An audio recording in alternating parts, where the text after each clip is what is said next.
Howdy folks, Richie aka Bog Otter here, and through the support of ArenaNet, I bring you a preview of the September 2014 Feature Pack. Hooray! Or something.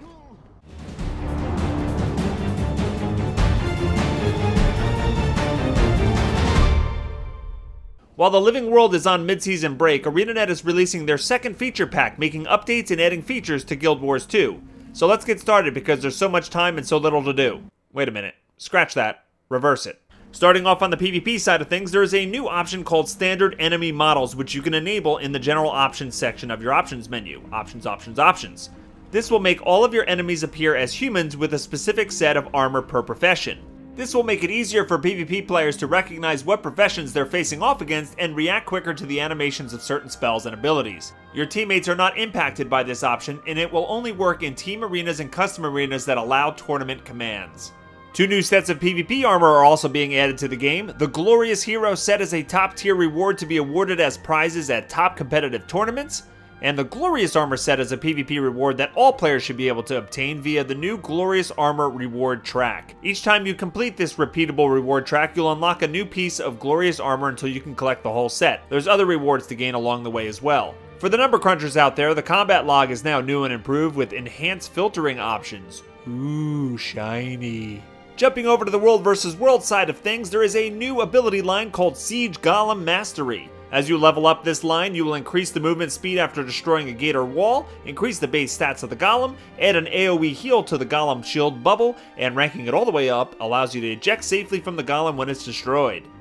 A new type of World vs. World consumable has been added to the Traps and Tricks outfitter. The Siege Disabler disables enemy siege weapons for 45 seconds and golems for 20 seconds. You can deploy the Siege Disabler at a range of 1200 and the effect radius is 450. Traps and Tricks now cost badges and coins rather than badges and karma. Those that pony up the coin for commander tags can now taste the rainbow and choose from red, yellow, purple, and blue Dorito tags, which should help large squads organize their teams and assign commanders. If you've already purchased the commander tag, you'll enjoy this upgrade for free. The price of the commander's compendium for new purchasers, however, will now be 300 gold. Rounding out the World vs. World news is a new season which begins on my birthday, this Friday, September 12th. No, don't applaud, just throw gold. This tournament will be shorter, lasting only 4 weeks, and each matchup will be unique. And because of the shorter tournament length, there will be no lockout periods for world transfers. Players will earn weekly achievements based on completing a small number of World vs. World events. These achievements are designed so players can focus on playing World vs. World rather than checking off a shopping list of goals. But guys, we have to go this way! I need 8 more Doliacs! Completing all 4 weekly achievements will unlock the meta achievement and the title of Mistreader. Rewards will be given out weekly this time around, so you can still earn goodies even if you can't participate the entire month. You will have to pick up your rewards each week at the Battle Historian NPC. Don't forget to grab your rewards during the following week's matchup or you can lose out. These weekly rewards will include tickets based on how well your world did in the matchup.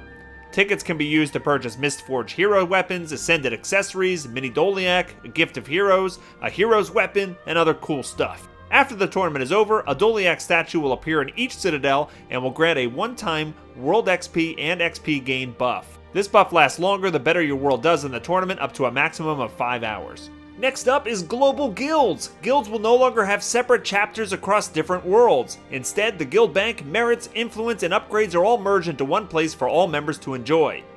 And there was much rejoicing. Yay. Guild Mission Runner should see improvements as well. Mega servers will now prioritize adding members to the correct map while guild missions are active. Other mega server improvements include a feature to help close out map instances that have dwindling populations. If you happen to be playing in one of these instances, a pop-up will ask you if you want to volunteer to move to a more populated map. Agreeing to move will grant you a Volunteer's Blessing buff, which increases movement speed by 15%, karma by 5%, and experience for kills by 10% for 10 minutes. And now for something truly amazing. The crafting UI has been completely revamped. You can now open recipes and subcomponent recipes at the same time. This makes it so much easier to craft, especially for complicated recipes like ascended weapons and armor. I've recently started leveling up cooking to make the cultivated vine back piece and found it very frustrating. For the love of Dwayna, I just want to make a blueberry pie! These changes are very welcomed. Responding to player feedback that there aren't enough backpiece options in Guild Wars 2, ArenaNet has added 48 new backpack skins to the game. Each of the 8 crafting disciplines has a series of 6 back pieces that you can craft. This is great for those of you who want to lug anvils or a set of drawers with you everywhere you go. A bunch of changes are being added to the game to help the leveling experience for new players and veteran players that are leveling alts. New items and recipes have been added to the game to help new characters level up quicker. These items have higher stat budgets than other items of similar levels. In addition, loot that is usable by your profession will drop more often. It won't be impossible to get light armor drops on a warrior, for example, but heavier armor is more likely to drop for those professions. A new content direction system has been added to help newer players navigate the game. This arrow guide located underneath your minimap in the top right corner will point players to content areas of appropriate level difficulty. There are advanced settings for this feature to disable it or filter out certain types of content. Leveling up will now be more rewarding. You'll get a flashy screen showing you what improvements you've earned for gaining the level, and there are even some new reward options added to the mix. This will not be retroactive for level 80 players, so you'll have to level up an alt to see what kind of goodies there are. The personal story steps are now unlocked as chapters as a level up reward and will be displayed in the new UI format similar to the new Living World episodes. Players can complete larger chunks of the story at once without having to take a break to gain a level or two. Okay, let's talk about some changes to the wardrobe and collections features of the game. Outfits have been moved out of the wardrobe completely to help differentiate them from normal armor. Fans of miniatures should be happy because the minis have been added to a new section all on their own, complete with a new mini preview. You can even spin them around. You also have this mini slot where you can keep one mini active at all times up here, but you can still click minis from your inventory to activate them before you add them to your collection. Finishers are also considered a collection now and have their own section where players can preview the animations before deciding which is the best way to rub in their latest victory. And the answer to that question is llama. Always go for the llama. Let's talk about achievements. The achievement panel has been reorganized. World vs. World PvP and activity achievements are now located in the competitive category, while region, boss, and dungeon achievements are now in the general category. The UI has changed as well to make it cleaner and easier to navigate. There's also a new section of achievements for collections. There are basic collections that you can earn just by looting junk and opening bags, rare collections which include unlocking all the Ascended Armor or Ambrite weapons, and Black Lion collections which include collections of Black Lion ticket weapons.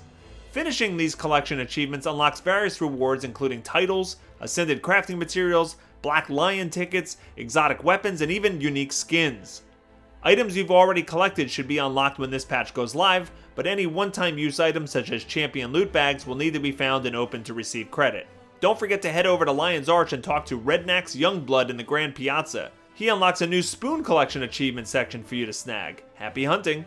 The final change we're getting in the feature pack is an updated trading post UI, complete with new filtering options. Yes, we can finally filter by armor type! The new trading post should be easier to navigate, providing more meaningful information for players about to make transactions and be faster to use than ever before. Can't wait to get my grubby little paws all over it. All of the professions are getting a balance pass as well. I'll put a link in the description below for those that are interested in going over all of those changes. So that's going to wrap things up. What is your favorite part of this feature pack? Let me know in the comments below, and don't forget to subscribe to the channel so you can be notified when future videos are released. I hope everybody has a fantastic day, and I'll see you next time in Tyria. Take care.